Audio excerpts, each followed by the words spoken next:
El Señor les bendiga. Bueno, estamos aquí como cada día para compartir un pensamiento de la palabra del Señor. El día de hoy tomamos el texto que se encuentra en Hebreos capítulo 10, versículo 11. Versículo 11, vamos a comenzar a leer de este capítulo. Y bueno, hay algo que se repite en las escrituras, ¿sí?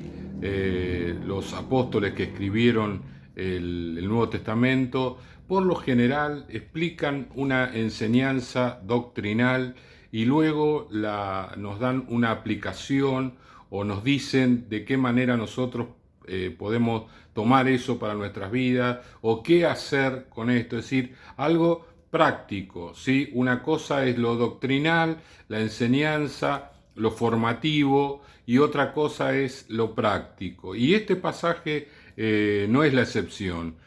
Justamente enseña de esta manera, por eso lo vamos a leer, versículo 11. Y ciertamente todo sacerdote está día tras día ministrando, ofreciendo muchas veces los mismos sacrificios que nunca pueden quitar los pecados, ¿sí? Hay una comparación entre los sacerdotes del Antiguo Testamento y Cristo, el sacerdote perfecto, ¿sí? Pero Cristo, habiendo ofrecido una vez y para siempre un solo sacrificio por los pecados, se ha sentado a la diestra de Dios y de ahí en adelante esperando hasta que sus enemigos sean puestos por estrado de sus pies, ¿sí? Acá vemos entonces los sacerdotes todos los días sacrificando animales, todos los días, que no limpiaban los pecados, los cubría nada más, ¿sí? Era de alguna manera, era dejar para otro momento, era llevar las cosas para otro tiempo. ¿Cuándo se iban a limpiar los pecados? Cuando Cristo muriera en la cruz del Calvario. Los animales eran como un símbolo de lo que iba a suceder. Por eso, cuando Juan el Bautista presenta a Jesús, dice eso, ¿sí? Este es el Cordero de Dios que quita el pecado del mundo. Aquellos corderos solamente cubrían el pecado. Este Cordero quita el pecado. Dice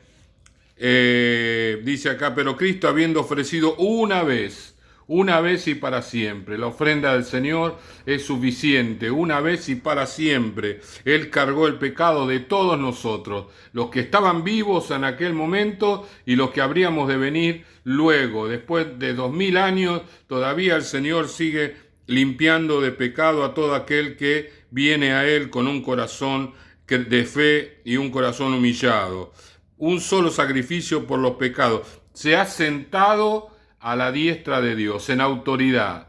Se ha sentado en autoridad. Él ha vencido.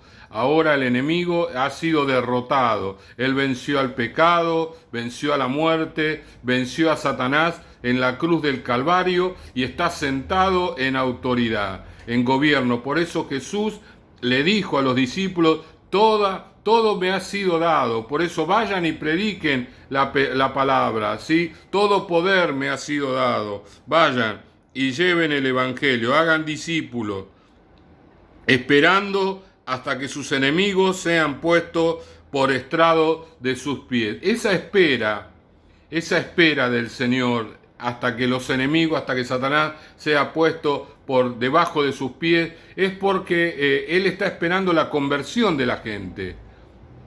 De ninguna manera el Señor está contento con el obrar de Satanás. Quisiera impedírselo, pero si se lo impide, muchos de las personas nunca conocerían a Jesús, nunca lo conocerían a Él. Así que hay que esperar. Hay una parábola donde sembraron el trigo, pero dice que en la noche vinieron y sembraron cizaña, ¿sí? Entonces alguien dijo, bueno, vamos a cortar la cizaña. Y dijeron con sabiduría, si sacás la cizaña, probablemente también cortes el trigo. Tenemos que esperar hasta el final de la cosecha, cuando se corte todo. Y ahí, una vez que todo se corte, el trigo y la cizaña, se va a separar y el trigo para un lado, la cizaña para el otro. Ese es el problema de hoy. La cizaña está en medio del trigo, ¿sí? Y nosotros, si el Señor viene a cortar la cizaña, probablemente corte algunos que sea trigo, y el Señor no quiere perder a nadie. Por esa razón el Señor está esperando. Él está esperando. A veces nosotros nos preguntamos, Señor, ¿qué estás esperando? Está esperando la oportunidad que abran su corazón y entreguen su vida a Cristo. ¿Cuántas personas le entregan su corazón aún en el lecho de muerte? ¿Sí? Esta semana me estaban contando una persona que partió con el Señor, pero que antes de partir aceptó a Cristo, recibió a Cristo en el corazón. Y era alguien que por diferentes razones no quería aceptar a Cristo mientras estaba sano, pero enfermo y sabiéndose a punto de morir, aceptó a Cristo en el corazón. El Señor tiene paciencia. El Señor tiene paciencia con muchas personas y con nosotros también, sin lugar a duda. Tiene paciencia con nosotros, pero tiene paciencia con aquellos que tienen que conocerlo a Él. Porque con una sola ofrenda hizo perfecto para siempre a los santificados. ¿Sí? Acá está, digamos, la enseñanza doctrinal. Una sola ofrenda. Con una sola ofrenda. Recordemos que este libro fue escrito para los hebreos, acostumbrados a muchas ofrendas. ¿No? Ellos tenían que repensar y cambiar su manera de ver las cosas. ¿Para qué? ¿Para qué? Para actuar de la manera que ahora tenían que actuar. Ya no eran los sacrificios, no había que sacrificar más animales, ya Cristo hizo un sacrificio suficiente con ello. Porque nos atestigua lo mismo el Espíritu Santo, porque después de haber dicho, este es el pacto que haré con ellos, después de aquellos días, dice el Señor, pondré mis leyes en sus corazones y en sus mentes las escribiré. Está hablando de una enseñanza profética. Claro, cuando el Señor nos limpia de pecado, Él puede obrar en nuestras vidas y darnos a nosotros su palabra, para que la palabra nos lleve, nos conduzca, nos guíe y nos lleve a donde el Señor quiere que vayamos. Porque pues donde hay remisión de esto, no hay más ofrenda por el pecado. Así que, hermanos, teniendo libertad para entrar en el lugar santísimo por la sangre de Jesucristo, por el camino nuevo y vivo que Él nos abrió a través del velo, esto es de su carne, y teniendo un gran sacerdote sobre la casa de Dios, acerquémonos con corazón sincero, en plena certidumbre de fe,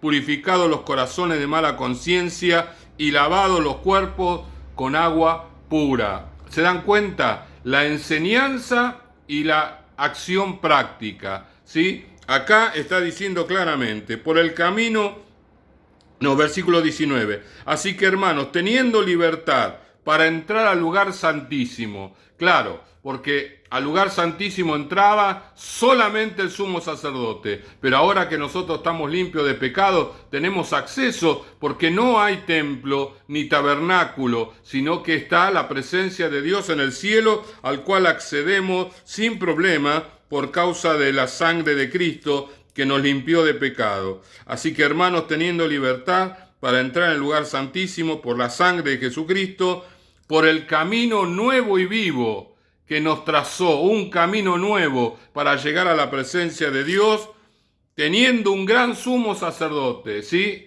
Tenemos acceso al lugar santísimo, tenemos un camino nuevo, tenemos un gran sumo sacerdote que es Jesucristo. Acerquémonos, acá viene la acción, acerquémonos al Señor, vayamos al Señor sin pensamientos que nos perturben, sin pensamientos que nos hagan dudar, sin pensamientos que nos hagan retroceder. Vayamos hacia adelante, confiadamente. El Señor está con nosotros, el Señor nos limpió.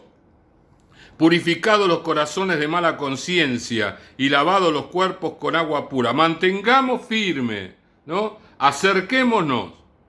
Mantengamos firme sin fluctuar la profesión de nuestra esperanza, porque fiel es el que prometió. Mantengamos firme nuestra convicción de ser cristianos y de caminar con el Señor. Y consideremos, acerquémonos, mantengamos y considerémonos. Acciones. Luego de la enseñanza doctrinal, las acciones, lo que tenemos que hacer. Acerquémonos y considerémonos, unos a otros, para estimularnos al amor y a las buenas obras, estimularnos entre nosotros, motivarnos, ayudarnos, apoyarnos a los que están decaídos, a los que están desanimados, como algunos tienen por costumbre, ¿sí? No dejando de congregarnos como algunos tienen por costumbre, sino exhortándonos tanto más cuando veis que aquel día se acerca. Trabajar con los demás. El Señor nos da la posibilidad de entrar a su presencia, de estar firmes en el camino, pero que eso no quede simplemente en nosotros, sino que lo que tenemos que hacer es motivar a otros para que esos otros también se acerquen. Esto no es fácil, ¿no? Porque cada persona tiene su modo de pensar, su manera de ver las cosas, su día, su tiempo, y a veces un poco nos desgasta esto, ¿no? Nos desgasta que nosotros insistimos, estamos ahí, apoyamos, alentamos, bla, bla, bla, bla, y la respuesta es casi nula. Pero la palabra del Señor es la que nos dice que tenemos que estimularnos a las buenas obras, que tenemos que motivar a aquellos que se dejan de congregar para que se congreguen, que tenemos que hacerlo, lo tenemos que hacer por el Señor. Recuerden cuánto el Señor hizo por nosotros para que hoy estemos en el camino. Y eso mismo tenemos que hacer por otras personas para que en algún momento dado, cuando el Señor los toque o cuando ellos estén preparados, puedan volver al camino del Señor, afirmarse y ser un instrumento poderoso en las manos del Señor.